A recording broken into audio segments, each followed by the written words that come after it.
E aqui nossa será agora é com school back to school, qual que está êxito rotundo e também nosso basic projeto Yara Job.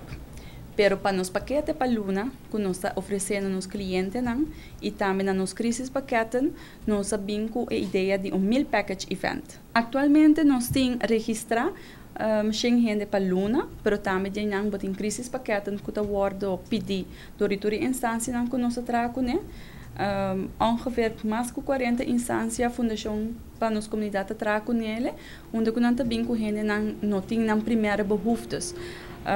E cada vez nós estamos com o aumento de petição para paquete tá cresce e pensei concern também tá bem e nós temos que fazer algo também para fazer essa aqui melhorar paquete mais grande e bem com mais ideia novo. Está evento para paquetar paquete de comida que tá paquete que lo sostener família como comida que já está completo acaba lo paquetar 50.000 paquetes de comida que lo resulta que cada família lo por comer das 4 pessoas lo por comer de cada paquete. Esse aqui está evento que aí de guarda organizar internacionalmente como com Aruba dia acaba e agora que nós reforçar junto com a Fundação para nossa comunidade está desejado de realizar o projeto aqui mandem man com a comunidade de Aruba indivíduo não companhia não que lo te interessa para ajuda e está willing para ajuda também.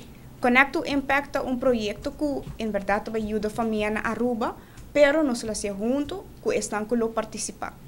É voluntário não que lo participar para ajudar paquetar e paquete não aqui, lo tá membro não of staff members de diferentes companhias que lo guardo acerca para que o team para que o projeto. Isso aqui quer dizer que estão que participar é voluntário não que lo llene paquete não mês. Ele tá evento onde não somente lo logra meta não hobby bom para nossa comunidade, mas também oportunidade para team building e também momento interativo e divertido para cada grupo de companhia que participa do evento.